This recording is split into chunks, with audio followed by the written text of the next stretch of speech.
Welcome to Atlantic Television Network Society Watch. This is a program where we ventilate societal issues, give them attention with a view to provide solutions that will benefit humanity. On today's Society Watch, we'll be discussing numbers of issues, starting on security. Military requires 200 million rounds of ammunition. That's from Matawel.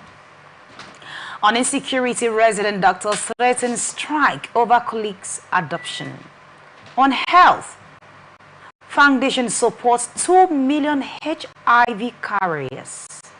From Rwanda, government shuts 5,600 churches over safety violations.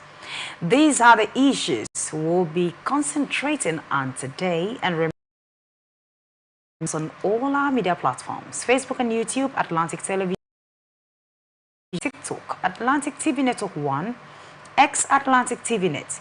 You can also watch us live on our website, atlanticnetwork.tv. We return after this short break.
Welcome back. If you're just joining us, this is Society Watch on Atlantic Television Network, and joining me in this conversation this beautiful afternoon is a public affairs analyst. I'm talking about John Kelly, GC.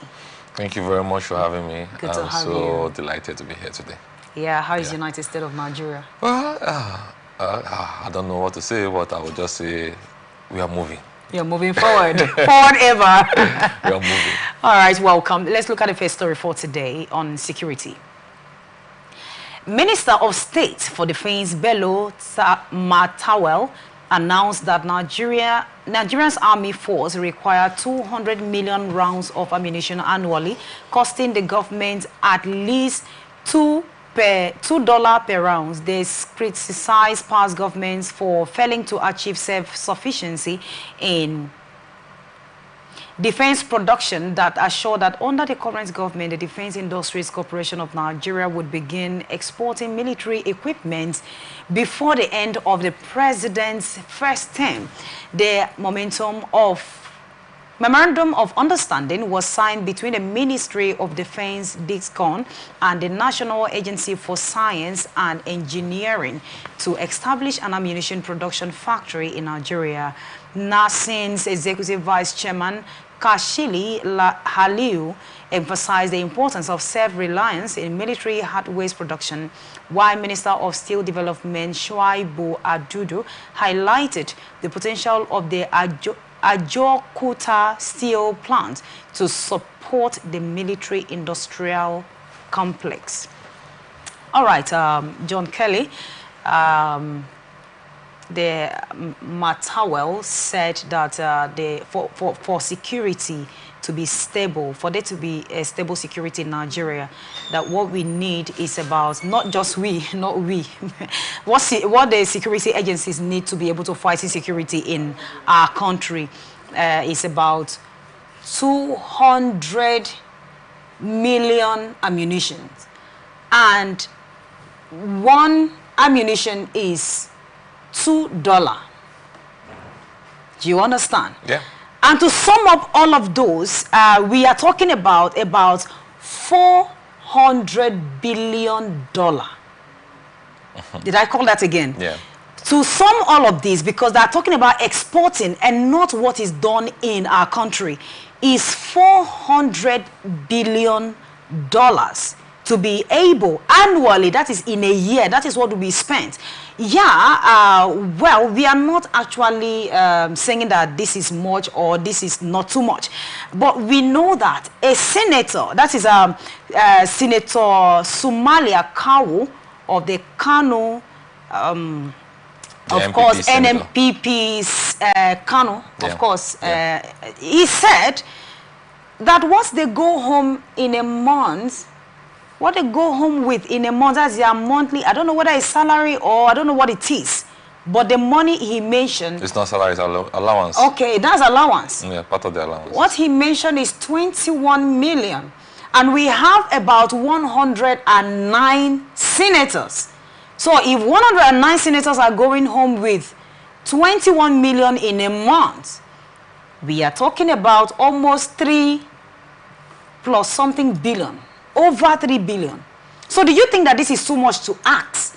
Because remember, if you put 3 billion in a month times 12, unfortunately, we are not doing business here. I'm giving you this breakdown so that when you are talking, you will know what to say. If you calculate this in a year, 109 senators, 21 billion. We are not talking about 21 million, I mean to say. We're not talking about the salary aspect. Do you think that this is too much for the security agencies to ask? Well, looking at the security, I wouldn't say any amount they ask is too much, because you see, if you look into what other developed countries and world powers pump into their security, you will see that we are still actually learning works. We are still not anywhere close. But that notwithstanding, what we're looking at now is effectiveness of whatever they are talking about. I can recall when the Minister for Defense also said we are about exporting. We are now exporting, and other African nations are looking up to us for more. So now, what we're looking at, if we are exporting, means we are starting manufacturing. And from what I'm saying, he's talking about the Ajokuta steel plants supporting and how they can do more of manufacturing. So this money he's asking for, he said $2 per ounce. I still find it very difficult to understand the intention for this fund. Is it for import or is it for local manufacture? Now, if it's for local manufacturing, then I think it's something we need to look more into, because you don't just, what you're manufacturing, you don't just automatically, you don't just automatically give a fixed price for it. Okay. Yes, because you are the one controlling the manufacturing sector of it. So if you say $2 per ounce, how did you come up with such? Except they're telling us now that they want to start importing it more again. Okay. They're importing it more. The truth is, our military are actually suffering. They do not have enough ammunitions at the battlefield. If you see, I've seen many videos that come from the battlefield, you see how frustrated they look. I've seen even a point where they had to push APC at the battlefield. You know, these are, if you look at other wars that is happening in other nations, you see billions going to, war is not cheap. So anybody that is calling for war should know that you're actually going to spend a lot of money. War is never cheap. You see, when they throw missiles, if they take the cost of one missile they throw, one bomb they throw, the cost of it, you'll be like, what? And they're just wasting it? You know, that's the cost of war. If you look at the Russia-Ukraine war, you see how much the NATO countries are pumping into Ukraine as against Russia. And you ask yourself, how is Russia able to withstand this pressure of amount of money and ammunition coming into Ukraine? That's because they manufacture their own. They do it there. So the cost is very low and very minimal because they are the ones manufacturing. So if, for instance, our minister comes up to say, this money is over $400 million. If he says today that he is using it to set up an arm industry, production of a specific artillery or a specific missiles or whatsoever ammunitions that they may want to start producing in Nigeria, I think that would have been a very best news to hear so far. But if you say you're just using it to get rounds, and the rounds you need about how many million of it, and this, it will finish. But John Kelly, now looking at the present situation in our country now, do you think the right thing to do right now as it stands is to build a factory where ammunitions will be produced, or it is to tackle the immediate need, which is to fight this insecurity right now before all of those things is put in place? And Nigerians, would they be patient enough to wait, looking at the level of insecurity in the country, for them to start building a factory? When would they finish? Yes, we know that they are asking for a huge amount. But do you think that we need factory as it stands now, or we need to, first of all, either mitigate or completely eradicate, which is almost not looking at it like it? Do you think we need factory right now? Okay, first you should understand that Nigeria is not at war with any external force. Okay. With no other country. Nigeria is not at war. So what we are facing is just terrorism. Oh. So terrorism is an idea. It's an idea. It's something that is cooked into people. They come up to form an organization, and they believe in something, and they are following what they believe. So in such following that, now because they now start using terrorize the government, now becomes a terrorism. So if you think that we can actually eliminate it once, then we are already making mistakes, because we can't just eliminate it once. It takes time. So if we want to focus our attention on solving it, we can't solve it instantly. So right now what Nigeria needs is to build a security base that can withstand it whenever it comes up again from any other angle, because it will never stop. Okay. It will take a whole lot, because these things are inside the mind of the people. So even if you kill those set of persons, new sets will come up. So if you pump in $400 billion in killing this current set of terrorists, what about the next terrorist coming? Because you can't kill the idea. Maybe that's what they're asking for annually. Remember, they say annually. So when, when they put out 4 billion, almost 4 billion naira, I mean $4 billion yeah, for insecurity this year. Yeah. Next year, the government will pump in another 4 billion. But if they do that, if they do that, you know what will happen? The insecurity will never end, because it will now become serious business. It will become serious business. It will never end. But in a situation whereby there is an industry that is producing it, people are working there, and we now manufacture these equipments and fight them with what we manufacture, and the cabals don't see a need, don't see where they can get some billions of dollars to share in the name or the guise of buying ammunitions, naturally people sponsoring the terrorists will stop, because they'll get broke. Yes, the only way to stop terrorism is to cut their funding. War, like I say, is never cheap. The moment there are no more fundings into any war, that war becomes weak, and maybe the person with the highest funding wins the war. For example, now you see US is pumping so much money into Ukraine to fight Russia. Russia is self-sufficient with so much money and that it could, not just ammunition, money, because you have to manufacture the ammunitions. Any ammunition shot must be replaced. Okay. Israel is at war with Gaza. Israel replaces, you see, every time you see US supplying ammunition to Israel, because every ammunition shot must be replaced in your warehouse, otherwise you run short of ammunitions. And you use money to do all these things. Even if you have your own, okay, see Russia for instance. Russia, with all they have, they're still importing from China, still importing from North Korea. They're still looking for more ammunitions because they need to refill their warehouse. So even America, that are also supplying to these other countries, the more they supply, the more they rebuild. And it's costing them billions of dollars. So if you must stop them, Hamas is becoming stronger. Hamas is also, they call it terrorists. They're also a terrorist organization. But how is Hamas able to stand this war against Russia and America?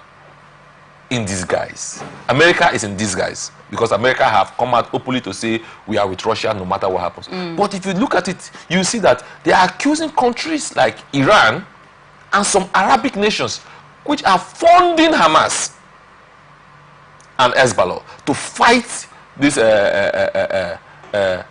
Israel.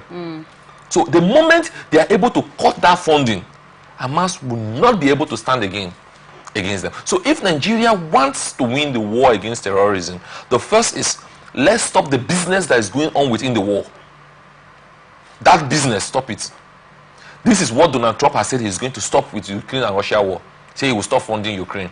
The moment he stops funding Ukraine, Ukraine will automatically surrender and the war will end. But if they are seeing more money, seeing more ammunitions, they will keep fighting, because there's a business going in. Everybody wants to make money. So at war, people make money.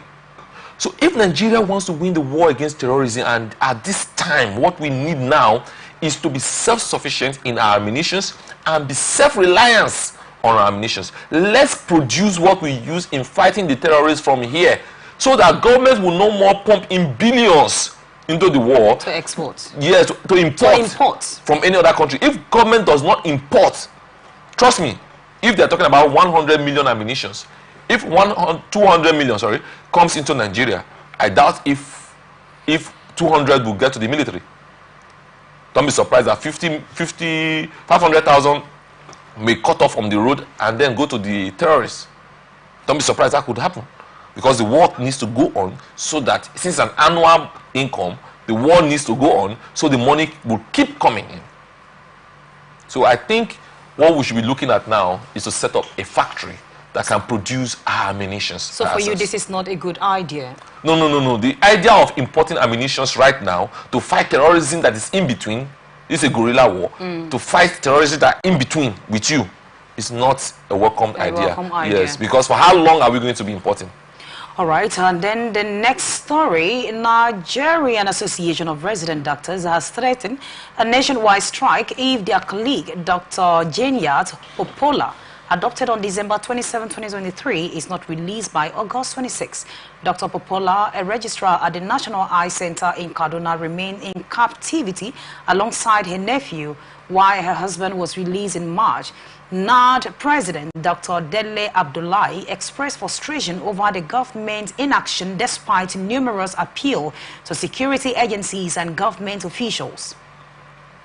The association planned a national press conference, protest at tertiary hospitals and a potential strike to demand their release. Abdullahi criticized the lack of progress in ensuring the safety of healthcare providers in Nigeria. All right, if you look at the story, some days ago, President Tinubu approved a policy that is more than just a response to the ongoing exodus of healthcare professionals, but a comprehensive strategy to manage harness and reverse health work migration and to return the medical experts within Nigeria. You know, when he came up with this, that this is what he has actually put in place, and also to return them, and this is also to protect the health workers. That is, this new policy is also there to protect the health workers, so that those that have already moved outside country would definitely return, knowing that environment is not conducive. I remember that when I talked about this yesterday, I asked, looking at the level of insecurity in Nigeria, are they going to provide a special security for the health workers? Are they going to give them a different community or a different state in Nigeria that they know that this place is completely safe for medical doctors? Look at Dr. Giyat has been in captivity since 2023, and the government has not done anything. The state government has not done anything. The federal government has not done anything. And our president, Tinubu, is coming to say that he has approved a policy that the security is going to be intact for the medical personnel in order to bring back those that have gone. Are we actually ready? We are actually ready for anything because we have the funding as a nation. But I want to start with the idea of the resident doctors proposing a strike because one of their colleagues was kidnapped over some years ago against the government and the people. We should understand that people that kidnap also kidnap people that are not also doctors. So kidnapping case is not, if it was a situation whereby the police or government agencies arrested this person in quote and they say they are protesting and they are striking, it becomes more reasonable. But when you are protesting and you're striking against kidnappers, I still don't understand the rationale behind you protesting that kidnappers that have... Oh, what if they've killed the person over there? They are not kidnapping, they are not protesting, or they are not striking against the kidnappers. They are striking for federal government to do something. To do something. That's what I'm saying. Do what exactly? Because to bring her back. Is the person with the federal government? No. Is it not the duty of the federal government to protect the indigents of her country? Yes, it is. But this case, you're talking about kidnappers, criminals, terrorists, took someone. Now, what they can actually do is what they are doing. They are doing the policing. It will definitely take a while. But the two questions you should be asking is, what if the person has been killed? What if there are no more traces to the kidnappers? So they feel the government is not doing enough, and they feel, one thing I don't really understand is how some persons see the job of policing. You know, when they see police, most times they feel they are not doing enough. But truth be told, they are doing excellently well. They're doing great. But you should know that these persons that are doing this kidnapping also have the same brain and knowledge that you have. Most of them have a way of hiding. John Kelly, are you saying that if the federal government is really willing and ready to fish out someone who is being kidnapped, to release the person, that it will take a year, it will take 6 months, it will take 5 months? Are they more powerful? Remember that if you are talking about these kidnappers, let's assume that they are 20 in number. Okay. Do you know the number of security personnel we have in Nigeria? Okay. Do you know the number of security personnel we have in a particular state? Okay. So, yeah, are you saying that it will definitely take them Genesis to Revelation before they are sometimes able to... it could even take them 10 to 20 years to fish rest? out. Yes. It could take them, because you should understand the rationale behind it. Because somewhat it could be that the kidnappers are not in touch anymore with the family. It could be that the kidnappers have just gone haywire. What happened to the Chibok girls? It could be forever. But that doesn't mean they're not doing their best. They are doing their best. But you should understand that they need information to work with. So if the resident doctors are saying that they want to go to strike, then they should be able to tell the government that this and this and this are the persons we know were behind this kidnap. Why haven't you people done anything about it? That is a level of information that the police can work with. But if nothing is on ground, someone is just kidnapped from his own way, was going somewhere and has been kidnapped, the trackers, which are the phones and every other thing that are supposed to be tracking with, are also missing, and they've released the husband and she's with them. Do you even know if she's still alive? Someone, they might have even killed her and buried her somewhere and throw her away, and the kidnappers have just died off the case and gone away. So what means are they going to track with? So you don't say you're going on strike because kidnappers, which you don't even know, if you have brought information and the government is doing nothing about the information you brought, then it is justified that no, government, you're not doing anything. But now you've not brought anything, government doesn't even know where to start from, and you're going on strike, remembering that you are a doctor to save life, and you're going on strike. What happens when you're on strike and persons fall ill and they died because you're on strike? Because of one life, you know how many lives you're going to lose? So now what do you want government to do now? Government should send all the policemen into all the forests. They should walk from A to Z and start looking for, or start blowing trumpets. We are looking for this person. How are they going to see him? So what I would advise them to do is to go down, gather enough information that the police can work with, that the government can work with, bring it as a proposal in that protest they want to do. Say, we know this person, we know this person, they were among the people that kidnapped this person. Do something now, then see what government will do. But if there's no information like that, they should just calm down and allow police do their work while they continue with their own job to save lives. So their action right now is useless? No, it's not useful. It's not useful. They can't achieve anything from it, but rather constitute more nuisance and also kill more other persons because of one person. All right. This is Society Watch on Atlantic Television Network. We'll just go on a very short break.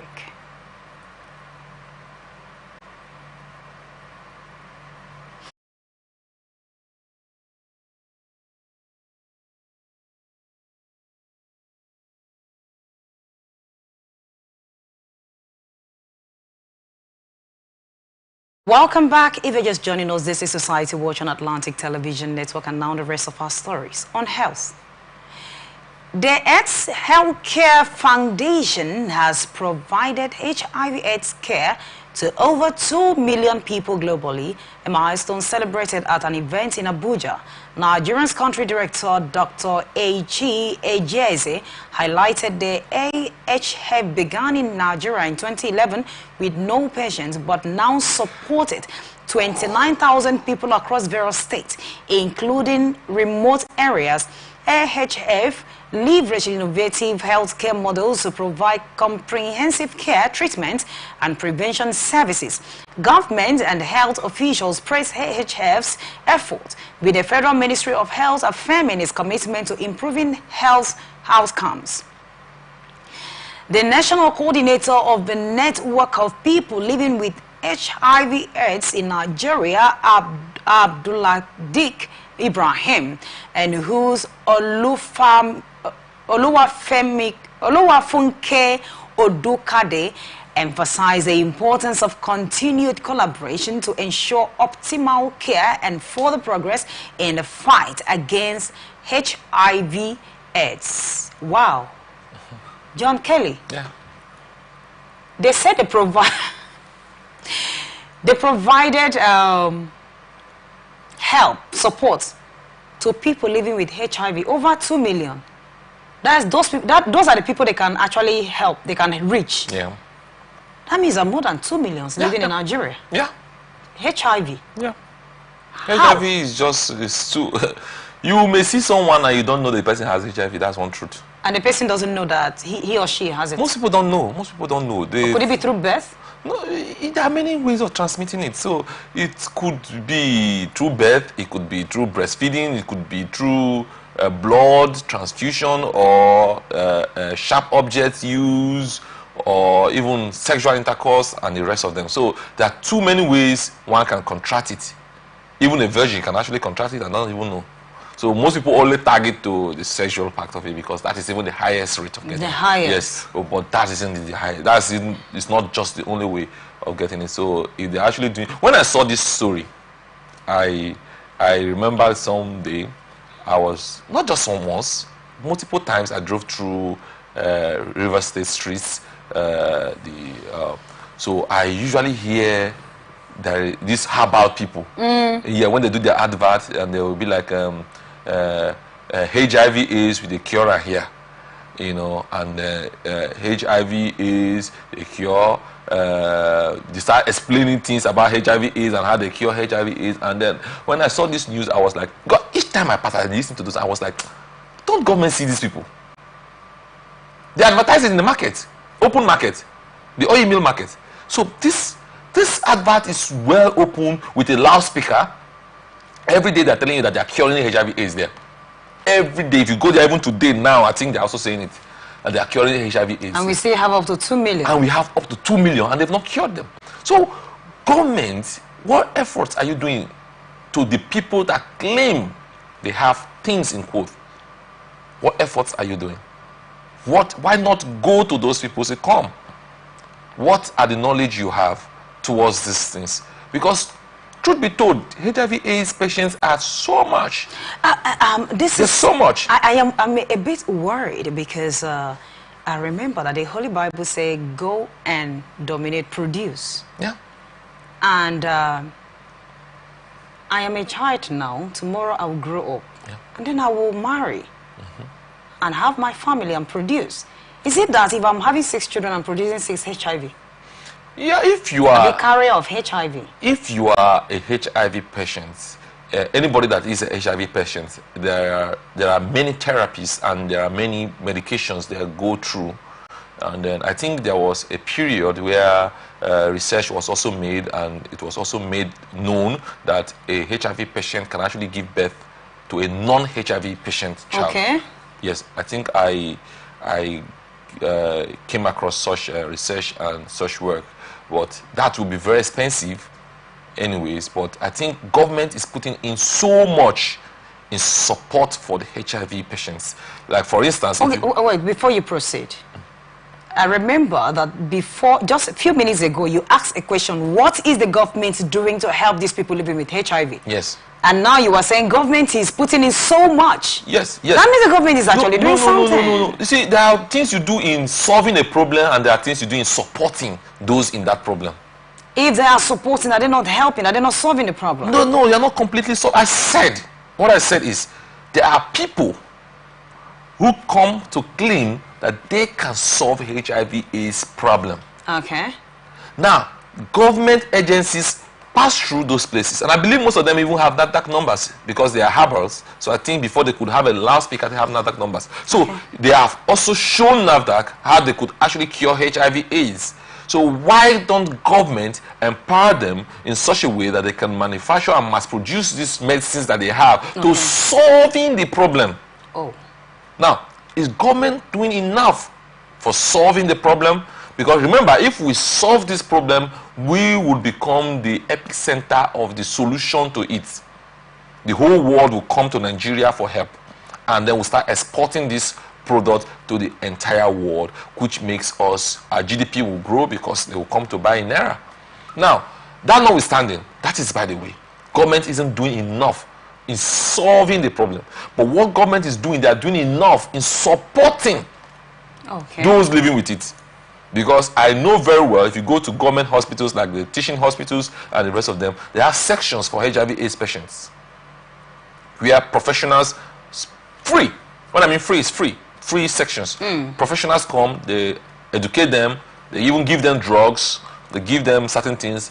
Then those that are buoyant enough could buy more drugs for themselves, and those are not, they also have free incentives that government give to them over time. So I think there is also a way how they manage. That's why they say don't discriminate against people living with HIV/AIDS, because they have a way of managing it. They have a way you can manage it, and you will live another 10, 20 years successfully. So except you're not managing it well. So that's why they say don't discriminate. So we can't really rule out that they are not living their lives. They are living their lives to the full. Okay, I would have loved to ask Mr. Kelly the symptoms of HIV, at least for one to know. But I know that we have all of this on social media. I mean, you can Google it, you can read about it. But I also think that as humans, sometimes just walk into the hospital or any lab and then carry out tests so that you will get to know your health status, because you can't tell, like he said, it's not just through sexual transmitted disease. I mean, sexual transmission that you will have HIV. It can be through birth. It might be through what you eat. Who knows? No, you can't control what you eat. No, what if it is what I remember? I remember there was a time that they said someone get injected something in fruit and then sell it in the market. And according to her, she said, if I have it, then I think everyone should. This happened in a particular university. You know, yeah. You know, one thing about this HIV is strictly blood. That is exactly what I'm talking about. It's in the blood system. So if it comes out of the blood, then it's either on the sharp object. So if the particle of the blood is still there, you know, breastfeeding is also blood. Yes, there's a lot of blood in it, so it goes through. And then during the sexual intercourse, the fluids also have bloods in them. And then I know one day a pastor friend of mine was actually asking me, how does men even get this HIV? Because men are like a kind of sealed body, and the women are like a kind of dump site. So it's like the men throwing something inside the dump site, and then the men still contract it. And then I asked him, how does the men also contract other STDs? Since the women are the dump site, you dump in, and you don't have a way of taking out. You know, I think you should use this word, since women are the receivers, and then men are the givers, because that dumb side is somehow. Yeah, the receivers and the givers. Okay, so you know, I asked that question, and then we had to do when I can remember these things I'm saying now is actually what I learned when I was in secondary school. Okay, we had what is called peer health education, and in peer health education we talked more about HIV/AIDS, and then we talked about courtesan. Then in secondary school, and then the girl child, they were teaching them how to use the sanitary pads and the rest of them. So we know that in the man organ there are also, if you use a microscope to look, there are also the bigger holes in the man organ that can actually receive through the fluids coming from the woman.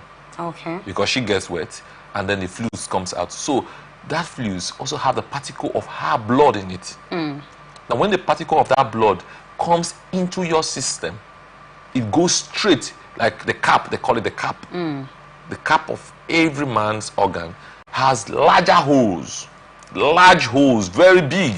You may not see it with your ordinary eyes, but it's very big. So it absorbs in, and you know the man organ is strictly vein. It's blood, 100%. Exactly. So the vein gets strong for it to be strong, to have its functions. So when it's strong, it means that the blood is pumping through and it goes straight to the brain.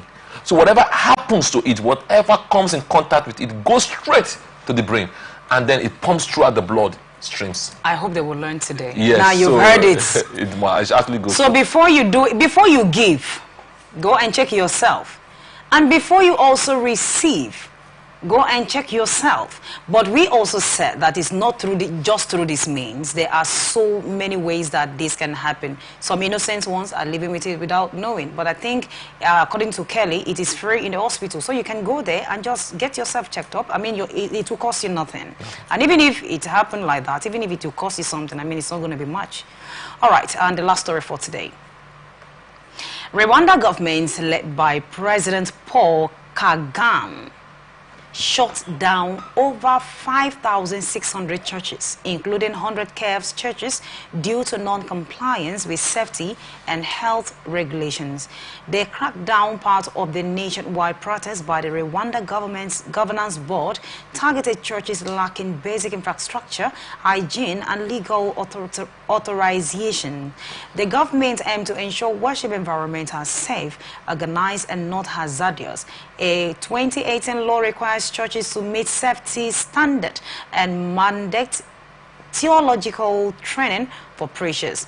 President Kagame urged that Rwanda, being a developing nation, does not need such a high number of churches. Wow. So the president of Rwanda said that Rwanda is a developing nation and they do not need such a number of churches. A developing nation, they have about 5,600. They have more than 5,600, but they shut down 5,600. And number one, they do not need such number of churches because they are a developing nation. And then the second one, they do not meet the hygiene law. And then they also said that all pastors in Rwanda must go through theology school. You can't afford to come back and just start teaching what you don't know. So because they do not meet that, they did not meet up with those regulations, they had to shut down about 5,600 churches. What is your take on this? Well, what I see is, first I'll give it to the president and the Rwanda government. They've done well for the nation. They've done well for the nations. But looking at it religiously, religious people may want to say that is a war against Christ, so they will call it an antichrist. I would have loved to stand for religious people, but I'm Yes. myself. So they will want to say it's an antichrist law or antichrist bill. But let's look at the way this whole religious thing is now becoming.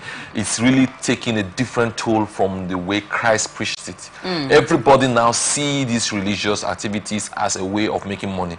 You know, actually someone who God has not even called could actually call God on phone these days. Yes, you call God and then you build a church. Say God asked you to build a church. Why God didn't even ask you to be a church? Maybe God even called you to be an evangelist and then you're owning a church. We've seen a whole lot of drama take place in churches. We've seen a situation whereby someone communicates with God on cell phone in a church. We've seen situations whereby a preacher asks his own members to starve themselves to death. And once they die, they're going to meet God directly. That's in Kenya. We've seen situations whereby a preacher went to the mountain to pray, and then the cameraman, one of them, went to heaven to video God in heaven, and then also the cameraman on earth also pictured the voice of God speaking to the preacher, and then also pictured when God threw key from heaven, and then the key fell all the way from heaven and landed on earth, and the preacher picked it. Here in Nigeria, we've seen those videos. We've seen several videos of several preachers doing all manner of things. Let me add one for you before you proceed. We've also seen, we've heard a preacher somewhere in Anambra State that had a carnal knowledge with a married woman. And when they caught her, he said that the semen is holy and will deliver. You know, the truth is the preachers of nowadays are actually strictly for business. So many persons have started seeing those errors, and the truth is gradually coming out. So they go into high level of confusion. And you know, one thing about lies is that the moment you're lying and then someone catch you need another lie to cover up another lie. So you just lie, and then you discover that you're making fool of yourself. Because now we're talking about 3 million, 6 million, or how many million HIV patients we are talking? 2 million. 2 million that they helped. Yes, that they've helped and so far in yes. Nigeria. Now in Nigeria you have 2 million, and then you also have preachers in Nigeria that claims that they are the perfect healers of every disease. Why have they not gone there to heal them? And then you see, even in some churches, you see people with mental health roaming the streets of the church, listening to the preacher every day, even sometimes stand in front of the preachers, and they can't still heal those ones, but they heal specific people. They heal people. Like what I've always told some persons, have you actually seen someone that you know from death, that this person is actually not well?